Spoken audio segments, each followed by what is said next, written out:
All right. I like to start on time. Hello, everyone. Hello in the back. We have this like bowling alley room. I'm so sorry. Ooh, got so quiet. Okay. Hi, everyone. I'm Julie Marsh. I'm a professor at USC and also one of the faculty directors of PACE. I saw Trojans. All right, there we go. Trojan family. Very excited for all of you to be here and to have these wonderful panelists talking about a subject that's very near and dear to me that I've been studying for a long time regarding stakeholder engagement. Okay, so I'm just going to give a little background of where this panel originated and then what we've asked our panelists to do, and then I'll introduce our panelists. We're going to have, before I do this, we're going to have about 10 minutes for each of our panelists, and then we'll have question and answer afterwards. So when they're presenting, please hold your questions. We'll have a 15-minute period for a question and answer for the panelists. And then we're going to have conversation at the tables. The panelists and I will also join you. We'll have a question that we're all going to kind of discuss at our table, and then we'll come back and share any of the big ideas that came out. So that's the plan for our session.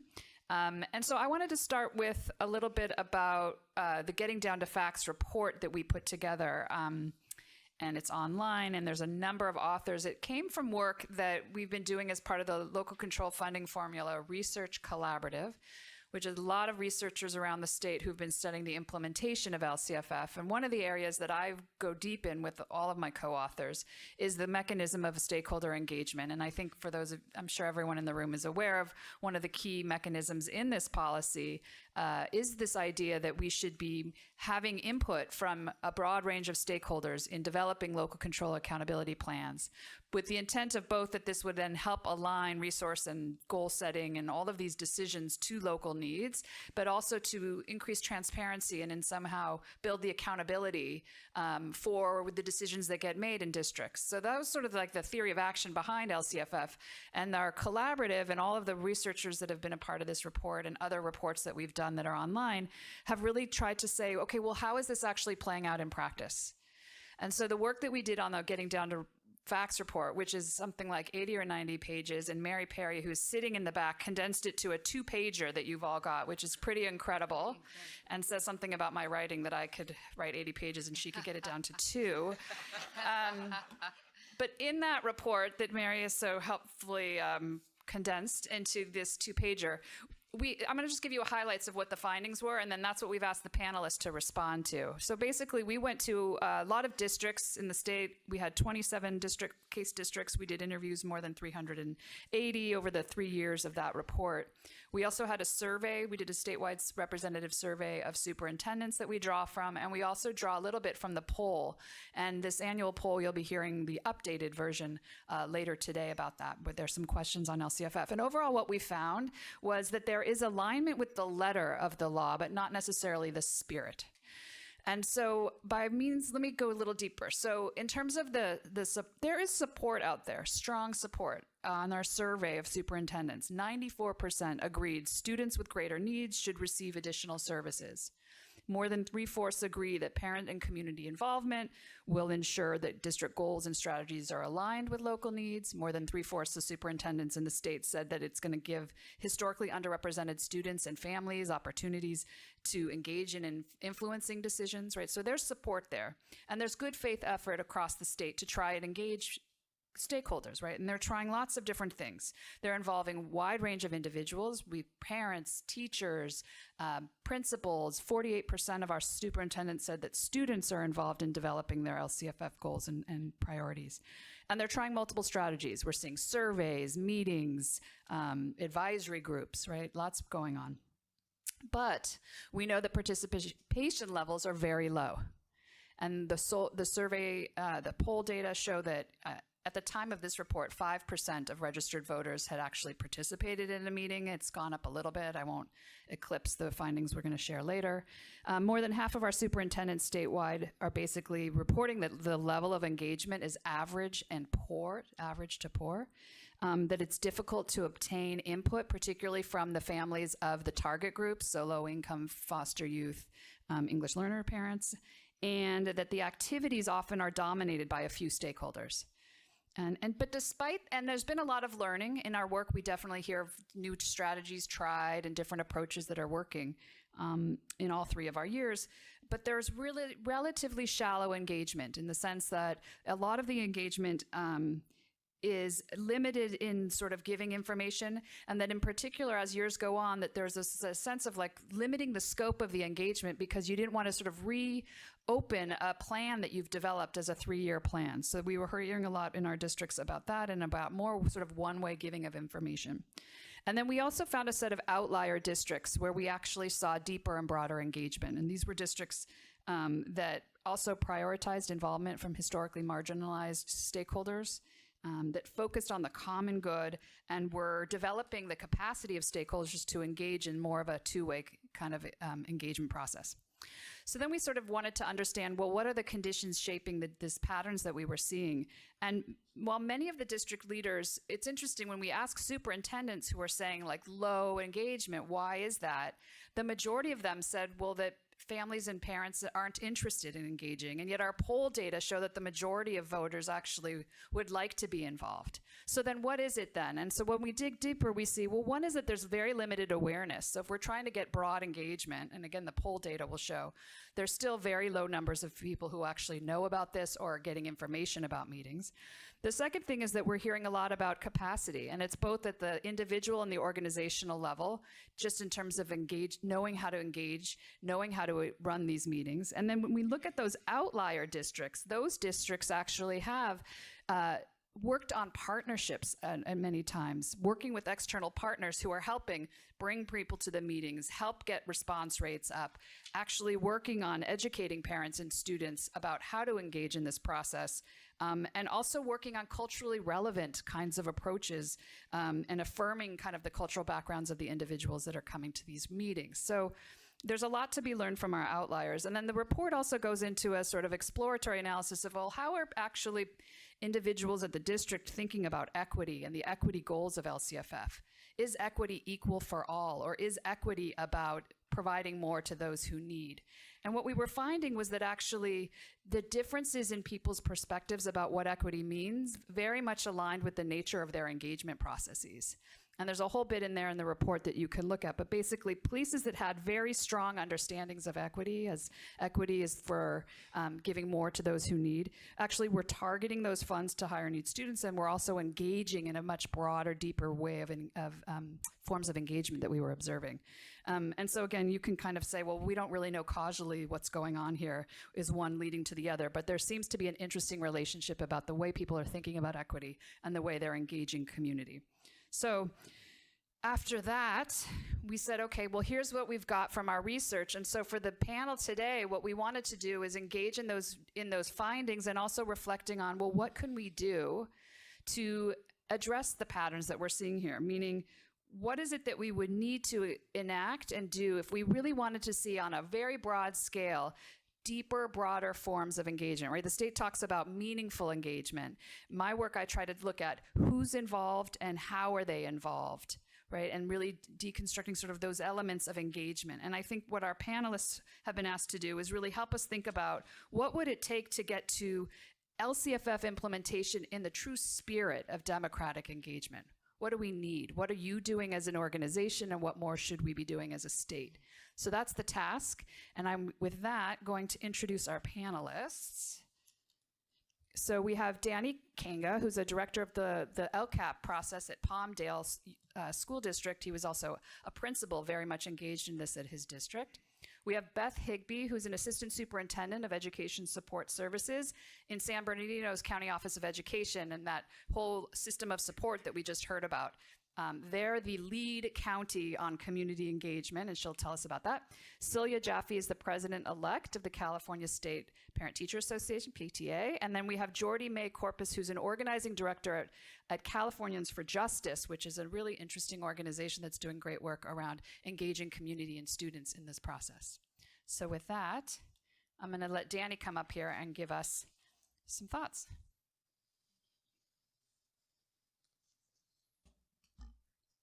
Good morning, everyone. So my name is Danny Kang. I'm the director of LCAP for the Palmdale School District, and I also oversee our charter schools. I've been in, this is the title of our program today. I've been in education. This is my 25th year. Most of that time was spent in the classroom.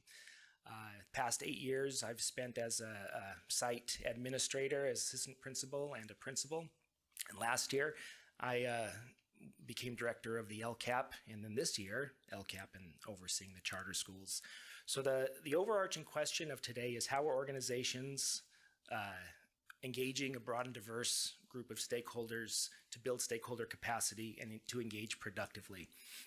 In this brief segment, I only have 10 minutes. I'd like to show what we've done, what we do presently, some of the results, the limitations or challenges, and then what we'd like to do moving forward. So if you see the logo in the upper right-hand corner, this is our Palmdale Promise, and oops. Sorry. I think I missed a slide here. That's okay.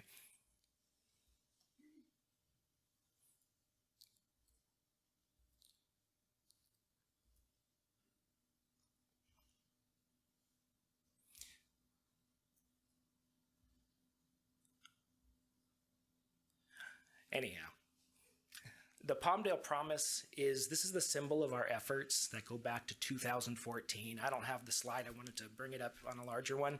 Our new superintendent, Raul Maldonado, took over, and the Palmdale Promise is our strategic plan. It is overarching, multifaceted, and it works in tandem with our LCAP.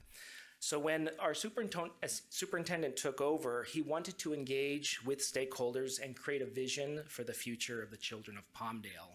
An outside consultant was hired, and engagement began with stakeholders, with parents, teachers, students, and community members, and they created the vision, mission, goals, actions, and timelines for implementation.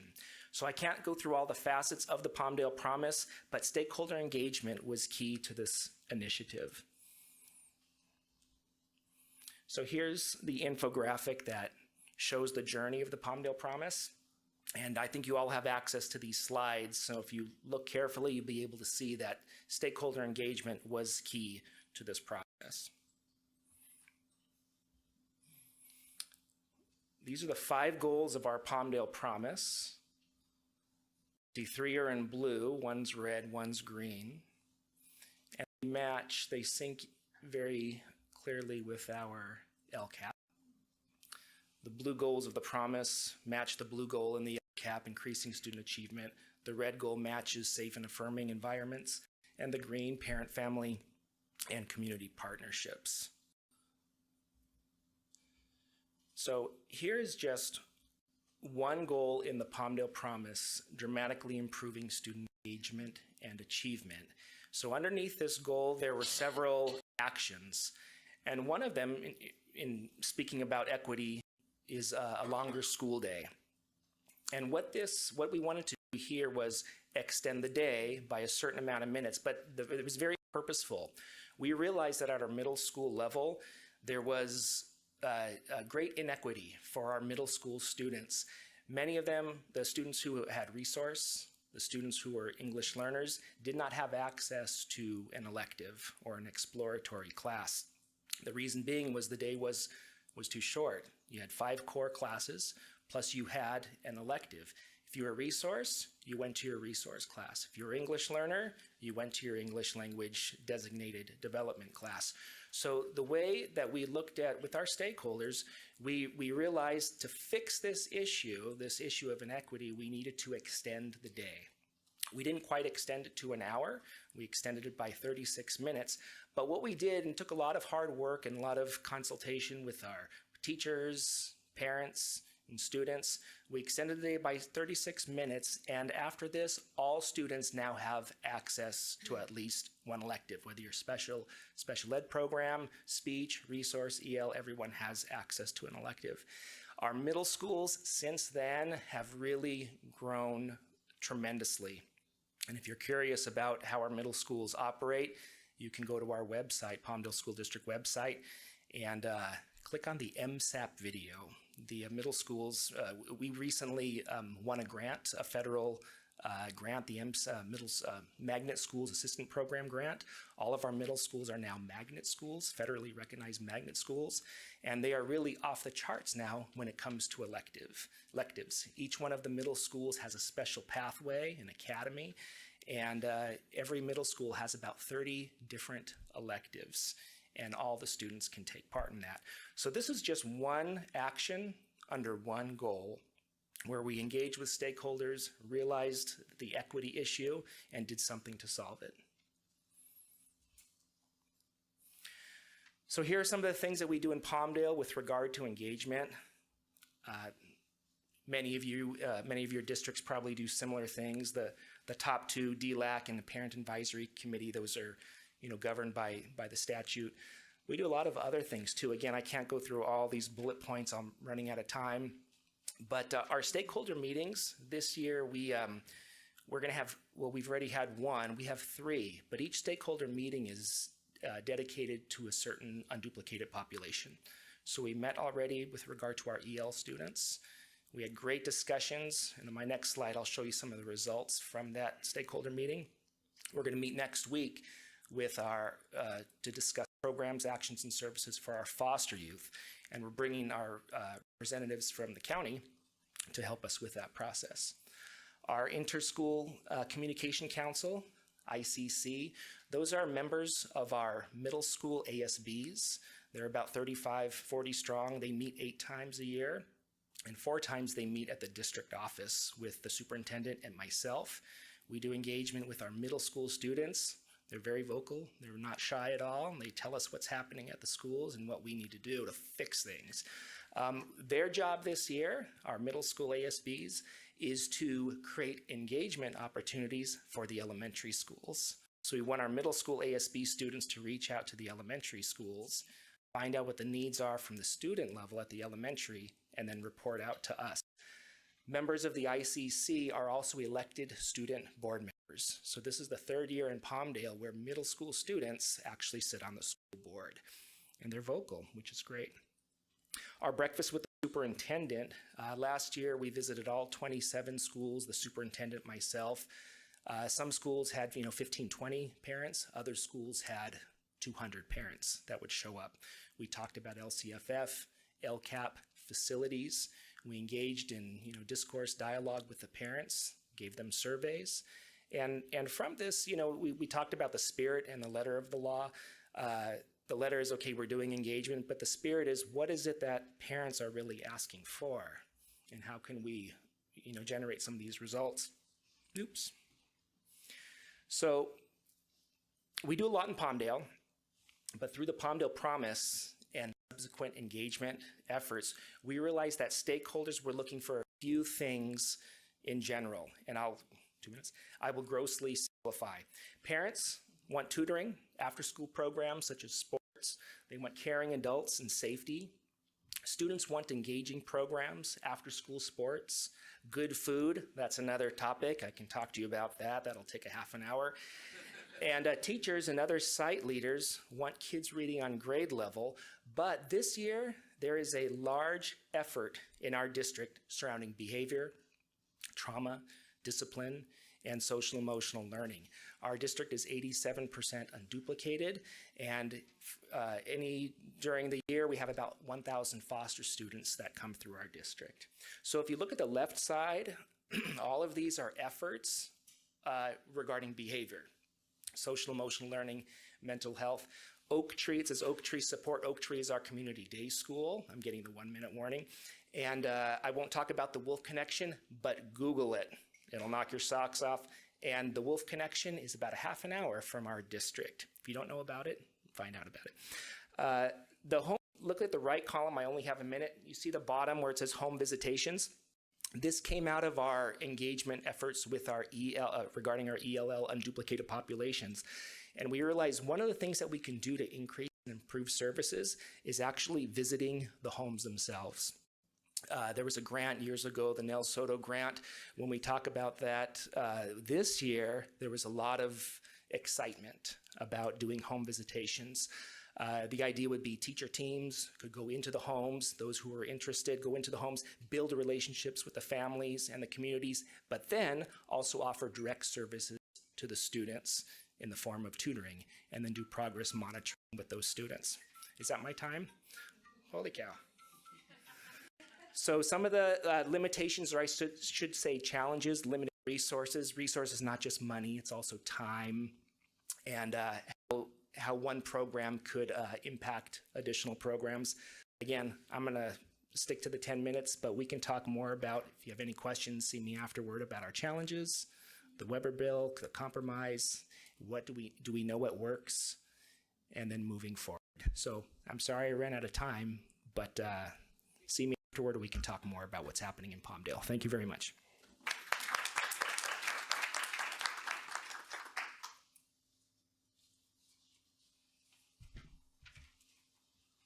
Okay, still morning, not raining yet, so that's a good sign.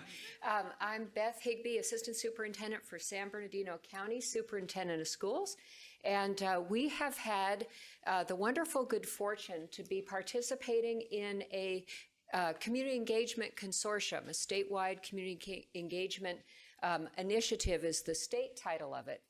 And so what I'd like to do is reiterate a little bit about what Julie said, which is this is in state legislation, specifically because, and I find this very interesting, the legislators recognize the critical need for meaningful stakeholder engagement. And they say that communities may not be able to hold school districts accountable for decisions that affect pupil outcomes if we don't have real, true communication. And to see something like that in legislation, I thought was absolutely wonderful. The statewide system of support, which is what this is nested in, which Julie described, should include expertise and resources to help districts improve their ability to engage stakeholders meaningfully. So what we heard about the Palmdale program, that is a program that is indeed having an impact, and the hope is that that kind of program would allow others to learn from it, and our task is to help that learning expand and become genuine in many places. So I think it was Ed Manansala or Heather may have shared this graphic, and basically it demonstrates the nested quality of the system support initiative. And you'll see that community engagement, along with English learner support, special education support, is a broad initiative that we're trying to have reach across the state so that it creates kind of a net or a network of support so that we're not having children left out in this process or their parents, stakeholders.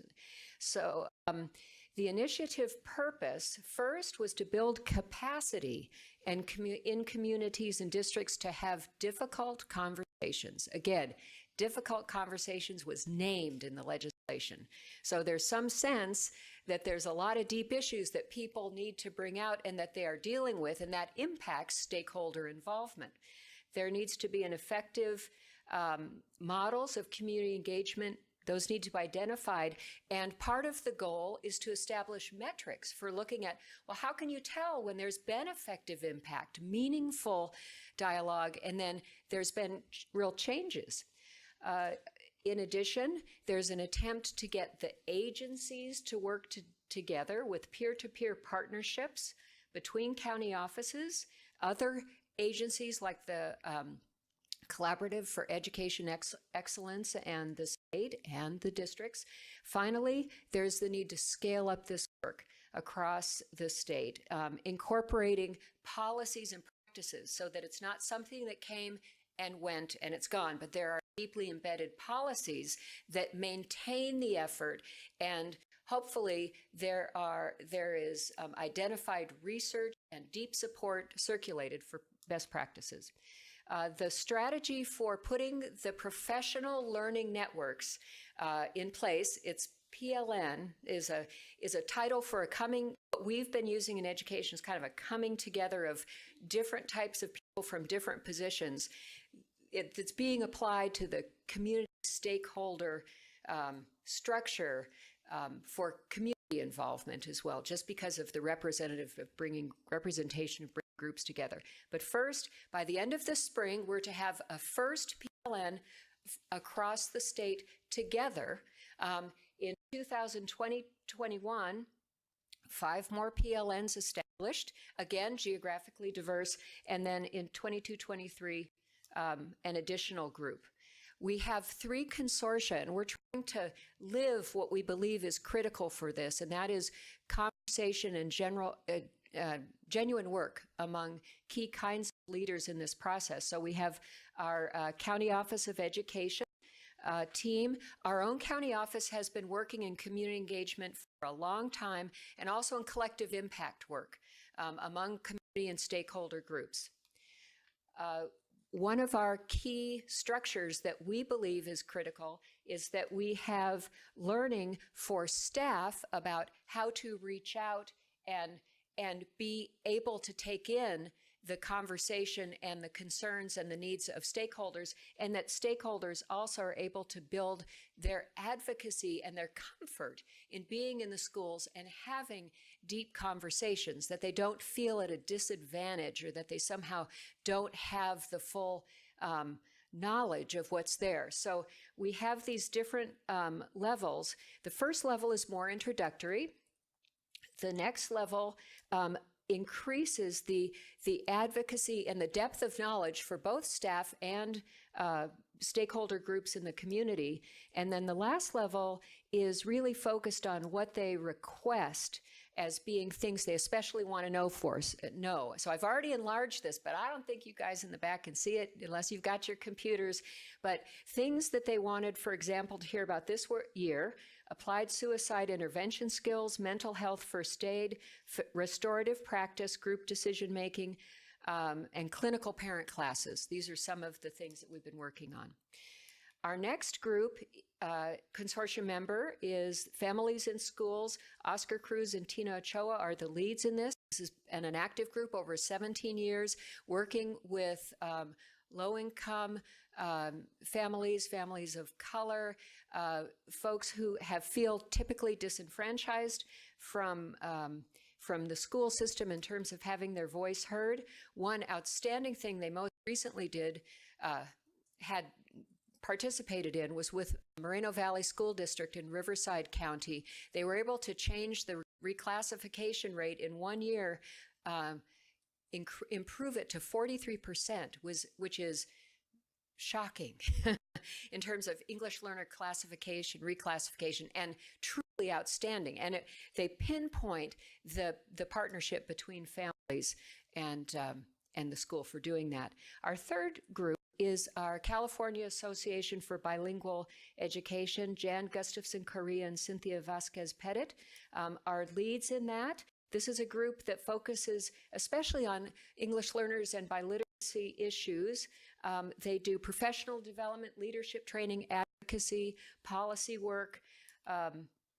They have been almost 50 years in existence. And again, some of the things we're talking about today, trust and unity bring power, have been critical to their process and the way they go about their work. And they bring that with them to our conversations. All these groups do.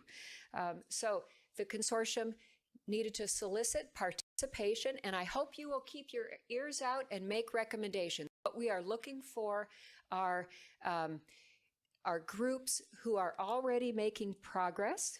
Positive consideration will be given to applicants already engaged in these activities, those teams that have been successful already in engaging, because they're going to be part of our core in terms of moving this forward, and we're hoping some of them will participate with us as co-facilitators, engaging in dialogue, partnering with communities.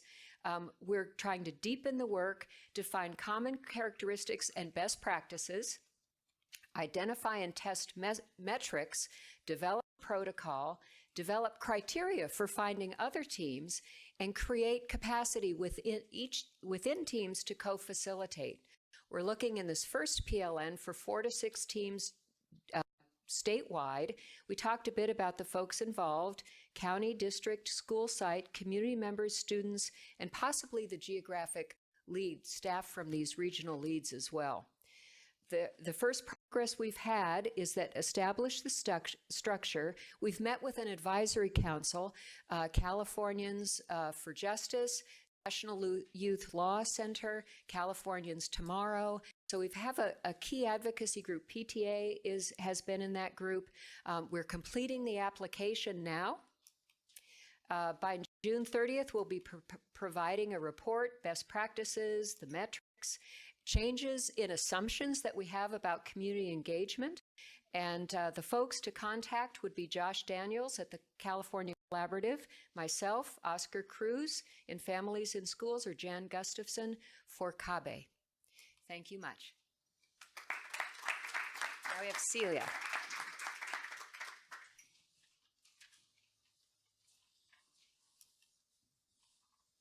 Hi.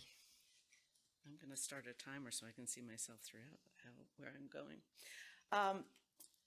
So I am an officer in California State PTA. All our officers are volunteers, just as they are at your local PTAs, over 3,000 of them around the state of California.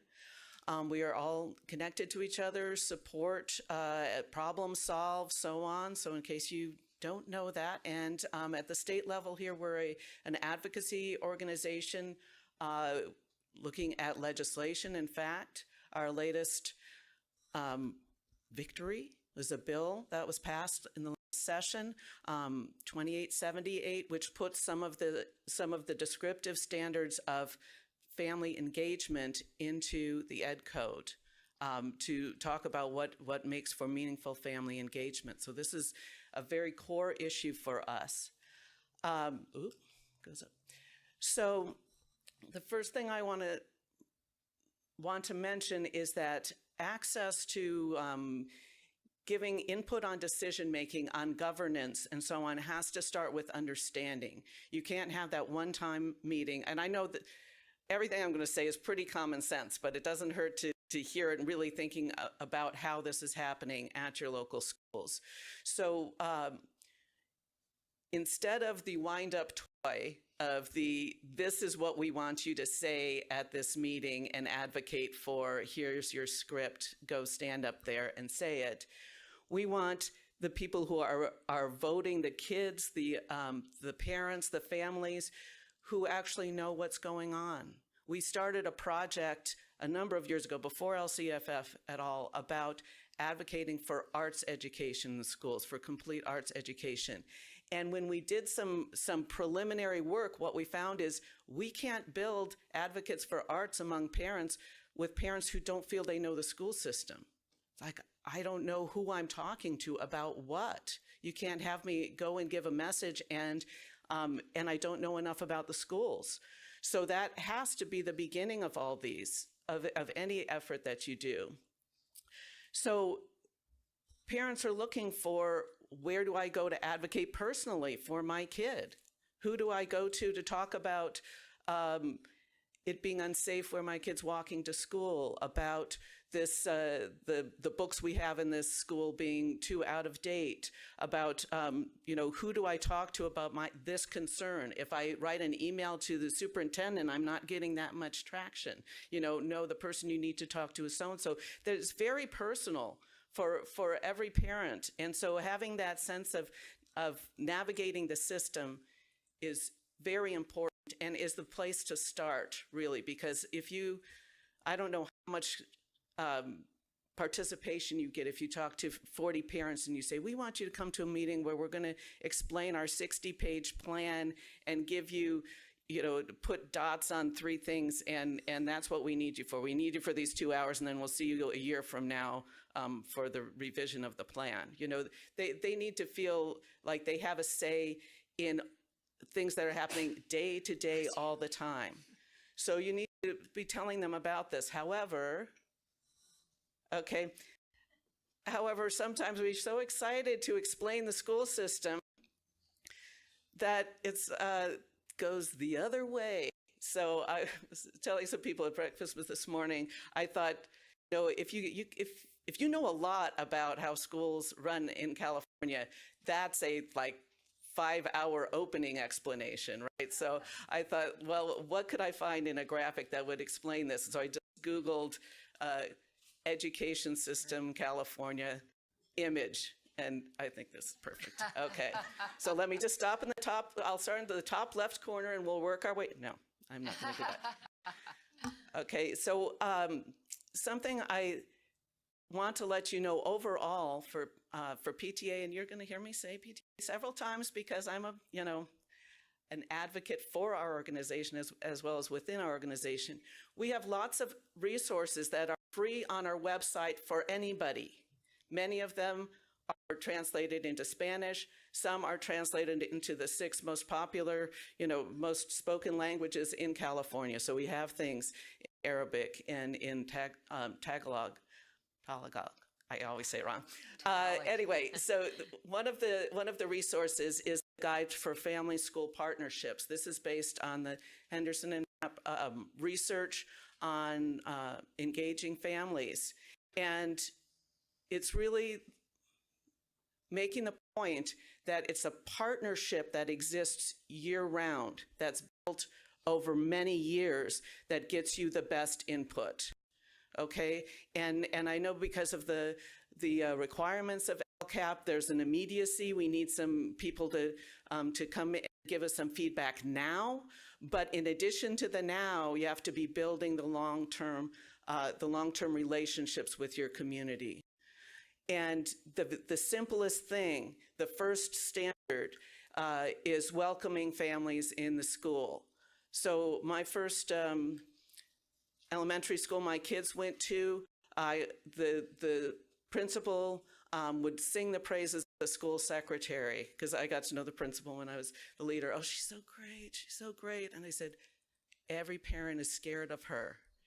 Every time you come in, it's like, where's that note for that absence? It's the expression on her face. It's the feeling that she's, got that old wagging finger out at you. And that matters, the little things. And so this guide, I'll tout it again, gives you some little quizzing and the assessment of your own school environment. How is it? This, again, is available on the website. So if people want to see, how do I start? How am I doing? Where can I move forward? I suggest you look at it. Having some standing structures in place that are year-round, whether it's a PTA or another item, that it's not just at the crisis you're talking with families, and it's not just when you need something from them, right? That you have a regular, if it's the principal coffee on a Saturday morning once a month, come one, come all. If it's however it is, that those conversations continue in good times and bad times. Because besides the governance aspect that you want feedback on, there's a lot of things that your community needs to know and that they need to tell you, right? What's going on that's worrying people? What's an underlying, say, gossip that's going around that's undermining some of the staff work, or whatever it is, having that continuing conversation that's happening on a regular basis. But of course, not all people will come to will be part of a regular structure. So that's not the solution, but it can be part of it.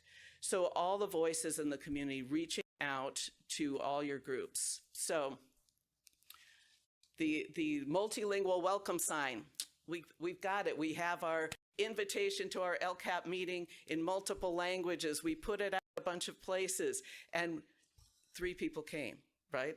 That happens, definitely. So saying that you're having it, letting people know that you're having it is not enough. Not enough. Before you get to that point, you're going to want to get some feedback from the families you do know about some of the details. What's a good time? It may be that it's a weird time that you would never think of. Maybe the Saturday morning is the best time. You got to talk to your people as you're scheduling things. You have to issue direct personal invitations. You know who some of the thought leaders are, maybe the people who are involved in a place of worship, a community group, a sports program, a business owner in your area, who knows a lot of people. Talk to those people and get them to give you some feedback about when people can meet, what's on their mind. All right. So your meeting content. 1 minute. Okay. So a few more suggestions.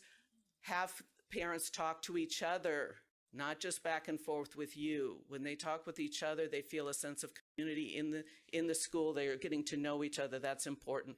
All the standard things you hear, bring kids in to entertain, give them food. Yeah. Schedule a couple of options at the same time. We're going to have this kind of a meeting. It's going to be this afternoon and this other morning. You have two options. You're telling your community that you know their time frames may be different. Another advertisement for PTA items. There's the LCFF LCAP material in multiple languages. Download it, print it up, use it, link to it on your websites. And we're all going for the same thing. The families and you, everybody has those hopes and dreams that was being talked about this morning. So that's the in, talking to the parents about their dreams for their family and how the school can help them achieve that. Okay.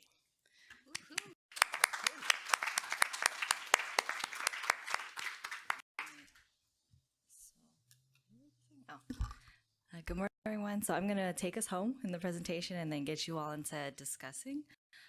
So again, my name is Jordy May Corpus. Jordy, I work with Californians for Justice, and then I'm their organizing director. And just who we are. So Californians for Justice, we are a statewide youth-powered organization that's fighting for racial justice. We work in 4 regions: Oakland, San Jose, Fresno, and Long Beach. And basically, we believe that young people of color are the leaders we need in order to have the schools and communities we deserve. And so for us, for our organization and our young leaders, we've actually been, where our journey with LCFF has been actually over a decade. When the recession happened and the cuts happened in 2008, our students and families were actually there when the first Getting Down to Facts report came out, and we actually surveyed and interviewed and talked to thousands of students and families across the state to put out an alternative publication called Now That We Have the Facts. And we did that with ACE, formerly known as ACORN, Pico, California, and Public Advocates. And that's when we called for full and equitable funding as well as shared governance. Also, we mobilize to this to the State Board of Ed every year to pass and to the state to pass local control funding formula with a campaign of quality education. So turning out hundreds of students and families. And then even after the local control funding formula was passed, students didn't have a formal voice like other stakeholders had. And so our students actually led a campaign called the Student Voice Campaign, and one changed the minds of the State Board of Education, and one formal regulations. And even after that, just last year, and I'm glad that Beth brought it up, we organized with 19 other organizations across the state to pass the Community Engagement Initiative, because our students and families recognize the lack of capacity and investment to do real shared governance, which is super new in our education system. So within our work, what we've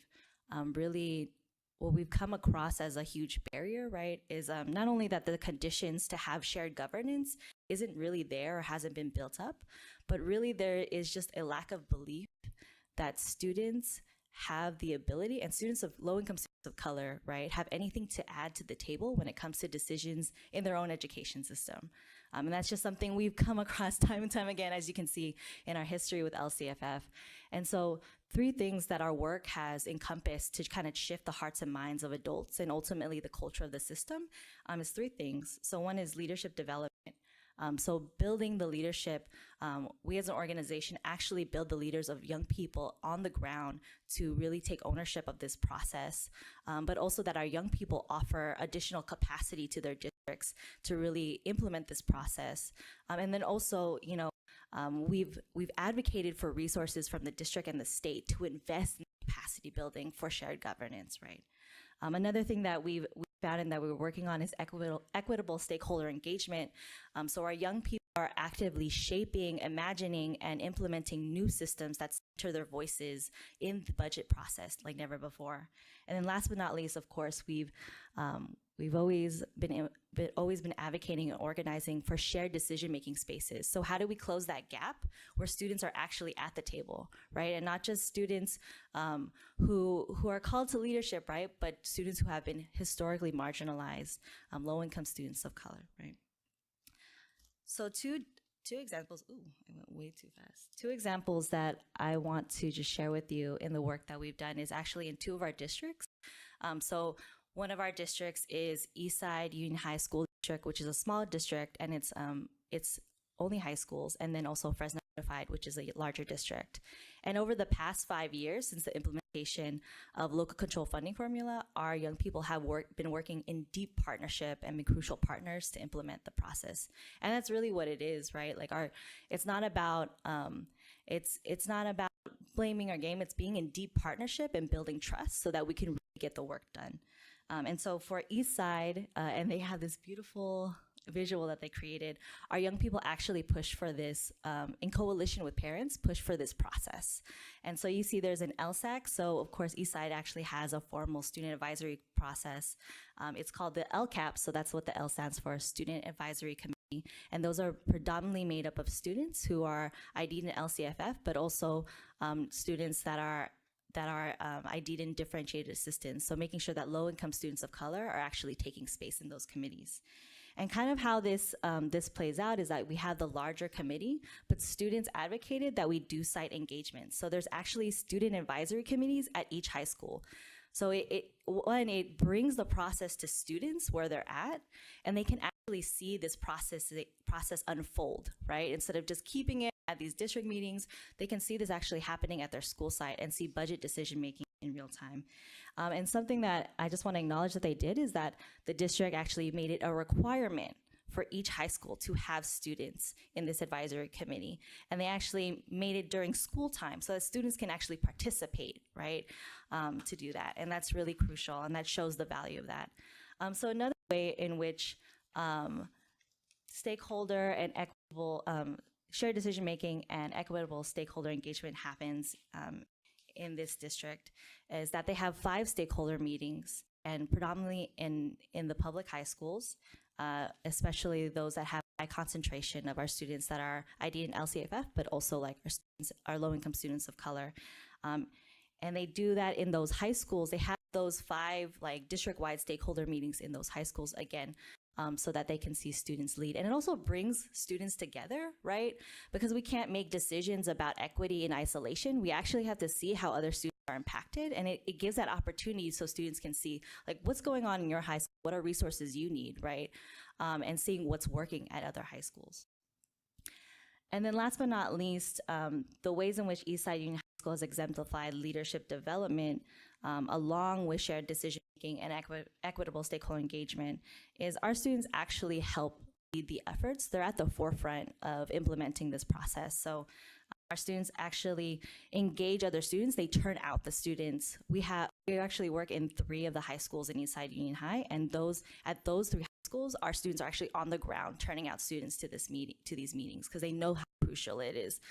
They administered the LCAP survey that they passed out last year, and I think they collected almost about 2,000 surveys across the district. So they're working, in deep relationship, in partnership with districts.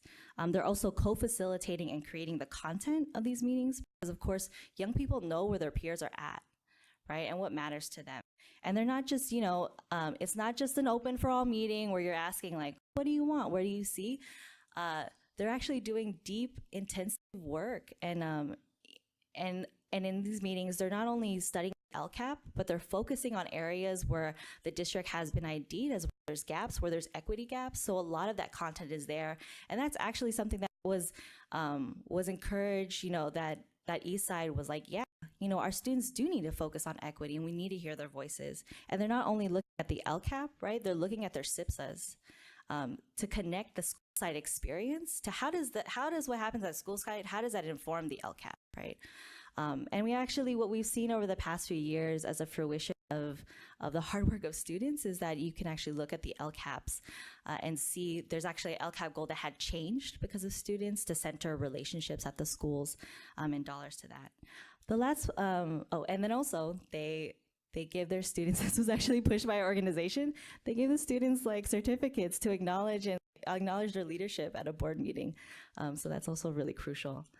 The last one I want to just acknowledge is Fresno Unified School District. This is super new, so they've actually implemented this process just within the last year, and they also too have this kind of student advisory committee large, and then also the school side. But they're really intentional and focused on developing the school side voice. So something that's just like very different about the work that they're doing is that they have site meetings with the student advisory committees at the school sites over 6 times a year. So they're focusing on what are the school site recommendations because of how large the district is, right?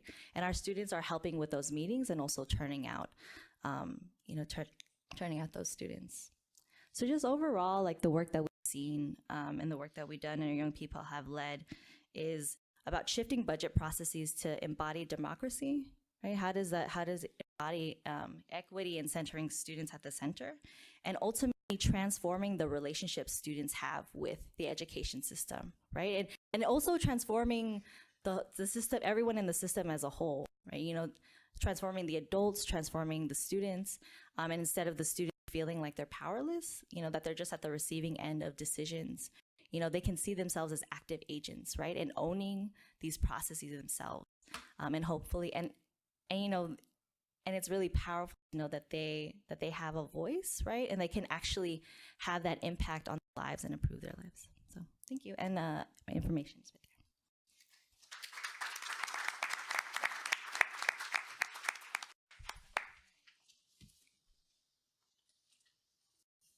Thank all of our panelists. And now you've been sitting there quiet, listening. I'm sure there are questions. We have a microphone because we're recording. We want to make sure that we hear the questions, but we have about 15 minutes now to ask the panelists or to comment.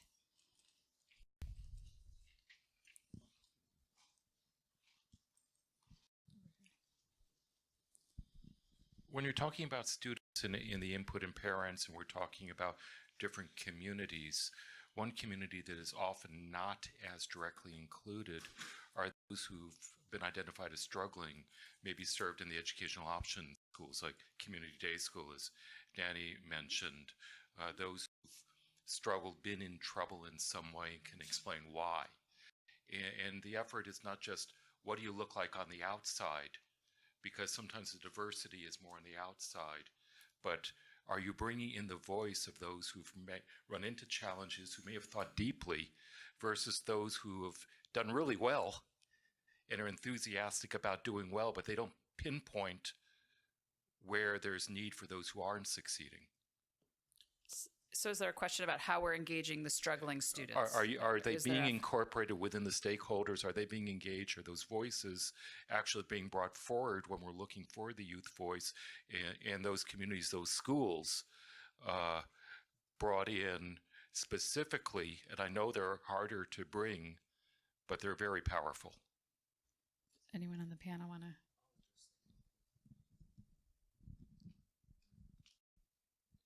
So just from the perspective of Palmdale with regard to Oak Tree, our community day school, we have done engagement with those students. Last year when I first got this position, actually that was the group that I wanted to reach out to the most because they were our highest needs students. So I visited there. I spoke with a core group of about 6 students, and I just wanted to get their feedback. It was nothing formal. It was kind of anecdotal evidence that I could bring back to our superintendent to say what the students' needs were and desires were, and it was nothing surprising either as far as what they wanted. They wanted what all kids want. They want a caring teacher, caring adults. They want to feel respected. They also want changes in, typical teenager things like the dress code, typical things like that. But as we spoke more with our students from Oak Tree, we realized also that there is a deep need, and you can see from some of the behavioral, from some of the information as far as what we've done for students behaviorally, that they may not even know what it is that they need, and that's tricky. But the manifestations of what they show, what they demonstrate, shows that there's a lot of support that the students need. So that's kind of a roundabout answer, but yeah, we do engagement with our high needs students. I think maybe Jordy wants to respond since she's been working directly with students. Is this Yeah, it's on. okay? I think for that question, I just want to uplift the work that I worked with Oakland Unified to build out their LCAP process, and I want to uplift the work that partners have done. So California Youth Connection, they do great work and are led by youth that are foster youth, right? And so through their work, they actually advocated and we supported to get the Foster Youth Advisory Committee and to get the LCAP to truly address and not do that broad engagement. And I think that's just like the lesson learned. Like you can't just expect this broad engagement and hopefully capture capture equity. It also takes like deep people to like take a stake and advocate for that and create spaces for those folks to really come in. So that's a committee that's actually really grown and taken a hold and have great voice. Something else that I just want to also put out there is for those schools, right? For a lot of schools that are continuation schools, right? That's something that has to be has to be lifted up in the process. So in Oakland, we have there's a requirement for their structure for the student advisory committee to have students from continuation schools to be a part of it, right? So it just that has to be outlined in there instead of just having this broad engagement process. Thank you. So some intentionality in who you try to bring to the table and not just open it to students and expect that you're going to get a representation of all the students and all the needs. I just wanted to say one last thing, and that is that county offices of education often have community school programs. And for us, those have been some of the best conversations because the parents come and the kids just, say, if you build the right environment, they just say it. And so thank you for that reminder, because as we go forth looking for applicant groups, that's, I agree, very important voice to include. And we have had, fortunately, counties are connected to that. We have another question back here. Good morning, maybe good afternoon now, I don't know. Isabel Cervantes, I'm with Sequoia Union High School District in Redwood City. I'm the Director of English Learner Special Programs and also oversee the LCAP process. This question is for Palmdale. Love the slide with all of the parent, committees and parent opportunities that we all have. Question is, do all of those committees meet, aside from your DLAC and pieces, do they meet more than once a year? Are they specific for LCAP, or is LCAP embedded in that? Which I'm assuming it's a yes, but I'm still asking. And the other piece too is I'm looking at, is there a consistency or is there a plan on how the LCAP input is embedded in all of them so that you are getting, what you need? I mean, I guess I'm looking for what is the plan to ensure that all those committees, are being represented in the stakeholder engagement input. Right. Yeah, good question. Yeah, again, the two groups that the DLAC and the Parent Advisory Committee, we all have to have those. We want to have those, but we have to have those. Palmdale's unique in the fact that we also, besides just ELAC and all schools having their ELAC, we also have, every school has an APAC, which is an African American Parent Advisory Committee. Some schools have attendance by parents better than others, but all schools have one. And then there's also an African American Advisory Council that meets at the district level. So the superintendent also has a Superintendent Advisory Council. But to address your question about embeddedness in the LCAP, all of these groups, yes, are embedded in the LCAP. And to be honest, some attendance is an issue. And with a lack of attendance, then perhaps you can also say that there's a lack of authenticity there, because who's really driving the conversations? If you have a group where there's 4 parents, then those are the voices that are driving the conversations.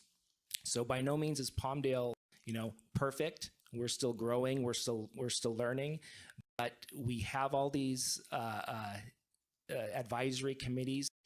To get to your question about meeting, it's not just one time a year. It's several. I don't want to say monthly. I believe we meet about 6 times a year for the SAC and the APAC. We have a director of access and equity, Jeff Brown, who's wonderful at organizing these programs and meeting with parents. We could do more. I would like to see them better attended, but they are involved in the process in stakeholder engagement and in LCAP actions and services. There's some in the front of the room here, Jeannie.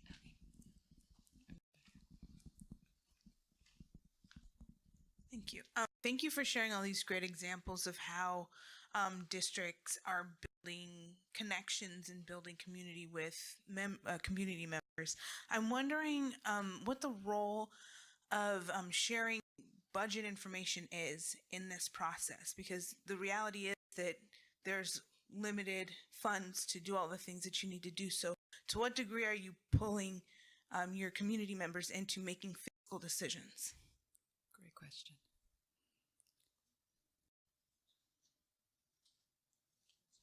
Someone hasn't spoken. Maybe Celia, you want to try?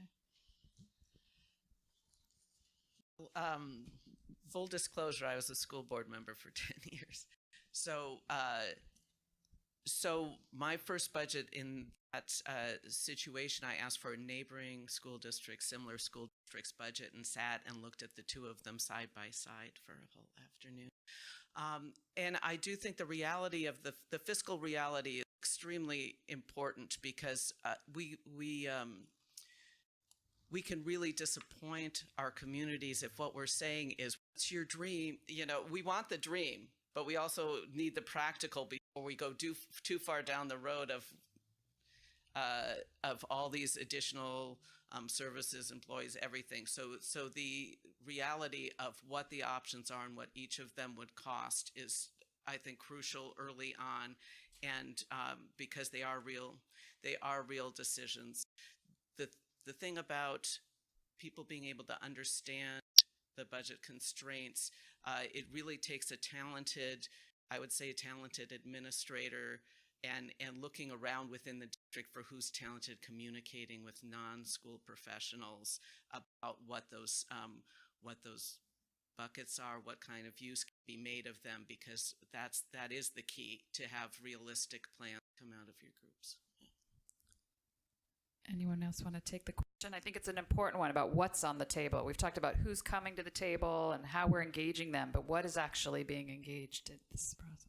Yeah, I mean, I can't speak as a district, but what was something that was really crucial that our young people are working with right now in Oakland is being on their school site councils and working in deep relationship with their principal and the parents and the members of their school site councils to inform and really that just like to empower and inform that governing body, right? Because the LCAP should be a reflection of what's happening at the school site.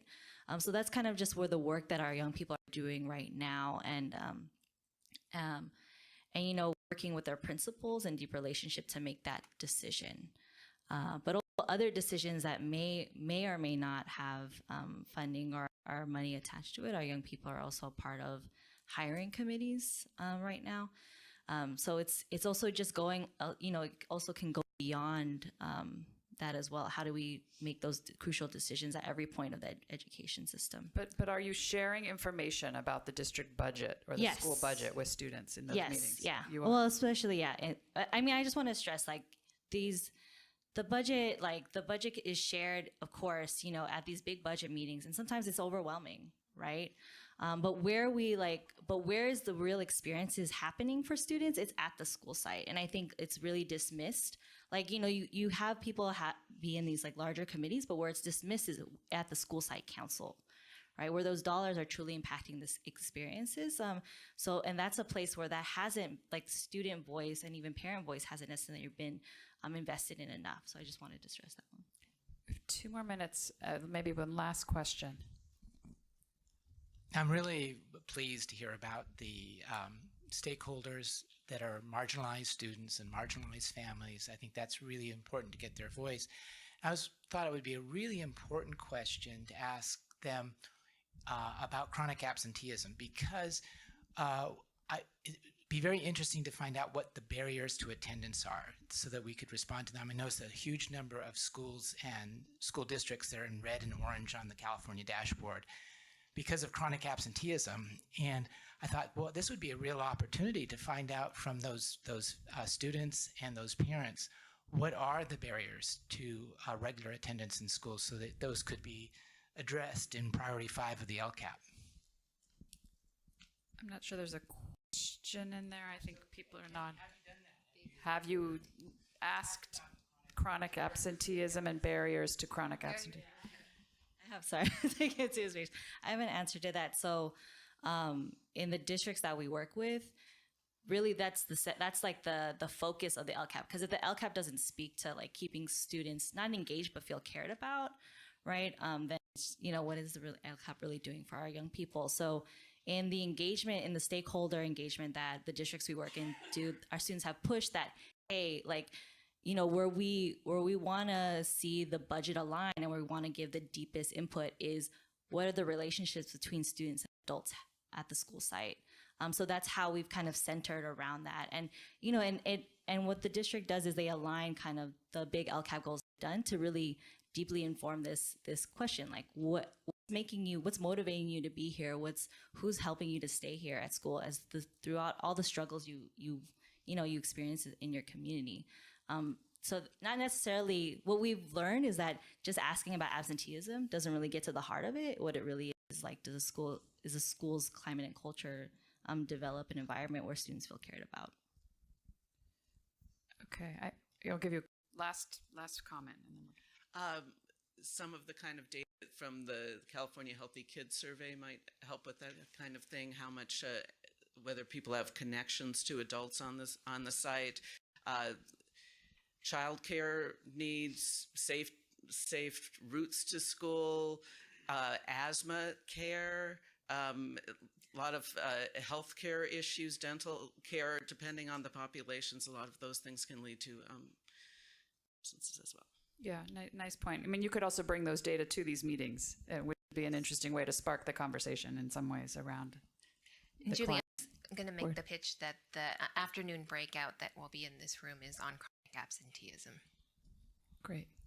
Okay, so now in the next 15 minutes, what we wanted to do is return to our tables, and the participants on the panel will join. And the question for us to be thinking about is, what will it take to scale these promising practices across California? So our panelists have given us some nice examples of partnerships that they've been engaged with, tools, exemplars in some ways. But if we want this to be happening across all districts in California, what's it going to take? So if we could just spend the next 15 minutes doing that and then thinking about any kind of big ideas that emerge that you'd like to share back when we get back together as a whole group. Okay? So 15 minutes, might be 12, 15 minutes.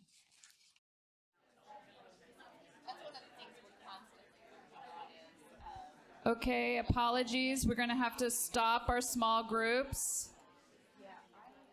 I apologize for cutting off the conversation. I think what we'd love to hear in our final, we have about 8 minutes. What we'd love to do is just hear of, are there any big ideas? Did anyone solve this question? And can you summarize it in 30 seconds? No, but any big ideas that came out of your group you think you'd like to share with the rest of us? Big ideas around what it will take to scale. What do we need to make happen? Great. So I think one of the big ideas that we were talking about on our table is that the real sort of fuel for this entire engine is relationships and trust. And I'm not sure that without time and venue and actually folks coming through in a trustworthy way, that you can scale relationships and trust. But certainly, it seems that county offices of education and school districts need more resources to be able to create those spaces, to develop more relationship and trust. That was one of my summarizing points you just took from me. Thank you. I agree. Nice. One of the things that we talked about in terms of scaling is oftentimes the training and building the capacity is about building the capacity of the families and the communities. What about building the capacity of school leaders or district leaders or county office leaders to actually engage meaningfully with communities and families? So Cecilia shared that PTA does a training for, are you working to do a training? Developing a module. Yeah. So just thinking about coupling the parent training and the family training with training the leaders of their school system. Nice. There was someone in the back. Great. So I just want to echo what they just said. I think it's exactly that. It's the leadership that starts at the top. Okay, when the superintendent makes it a priority for family engagement to start happening, it needs to happen at the top so that culture can change at the school sites so the parents aren't afraid of that principal to go talk to them. And it's all site administration that needs to be able to make that a priority, welcoming, talking to parents, and unconsciously or implicitly biased about, being afraid to talk to parents because of what they might ask them and what might come out of their mouths of a high expectation of them, accountability as leaders that needs to take place. But it's something that I think it starts with, either with the counties talking to superintendents saying, this is our priority in our county is parent engagement. And from there, the culture is going to change. Other big ideas? Great. I just want to mention that in our district, we are leveraging an existing system. One of our high schools, students go out for internships. So this year I have obtained a high school student, I'm the LCAP coordinator, working with me 6 hours a day, 2 days a week on interpreting the dashboard, on taking our district presentations on LCAP and breaking them down into student-friendly sound bites. So our current project for this month and next is going out to our schools, to student groups and clubs of students who are disproportionately impacted, and doing focus groups where he actually designed the questions for students. We are really kind of focusing on climate because suspension and chronic absenteeism is a big issue. But rather than our past practice, which was going to the Student Advisory Council of, the high achieving elected students, we're trying to reach clubs and classes of students who we really need to hear from. Great example. Really nice idea. Okay. In the interest of time, apologies. It would be great to keep going and hear and mix up tables. And hopefully we've gotten some good ideas from both the panelists and all the folks in your table. Just some summary thoughts before we go to lunch. What I was hearing in the conversations at the tables and also at the panelists was thinking about, and again, everything I always think about in engagement is always about the who, the what, and the how. So in terms of the who, I'm hearing a lot about this need for intentionality, that not just inviting people and expecting you to get the sort of representative group, whether that's students or parents or teachers or administrators. So thinking really hard about how do we get the historically marginalized students and families, the students who are struggling, making sure that we're engaging when we think about capacity, not just the community, but also the district. So that's around the who. Around the what, I think the question about are we engaging with information around the budget is a really interesting one, and I've been following that too. Are we just asking people to come and talk about their goals and priorities, or are we actually engaging people in conversations around the finances and the limitations that we have and the trade-offs that need to be made? Around the how, I think this notion of knowledge matters, depth of knowledge, and the information that we need to help people engage in this process, right? And then also this idea of not going too overboard, right? Too much information could actually be. We need to build leadership around how to do this. We need to acknowledge the investments and contributions people are making. I love this idea of giving an award or certificate to people, right? We need to also think about this issue which came up around building trust, that relationships and trust are what are going to get people to come and to come back again. And one of the ideas that I've always thought about, which is really nice, and I think Palmdale does a good job of this, is that acknowledge the voices that you've heard, the ideas show up in the documents in the LCAP and in the district, and then you also show that you've acted on these, and right? And those acts of actually seeing your ideas and seeing that they've been acted upon could potentially build that trust in those relationships to get greater participation at these meetings, so that you're not just getting 3 people who show up time and time again. And then finally, this notion around mindsets and how we might be shifting those. And then finally, around the issues of scales, I'm just, looking to the future, I'm really interested in seeing Beth's work with these PLNs. I think that there's something here about building networks and collaborating. And I would love to be able to, and it takes partnerships. And I would love to see how we get more Geordies across the state. Those are my final comments. Thank you all so much for being here.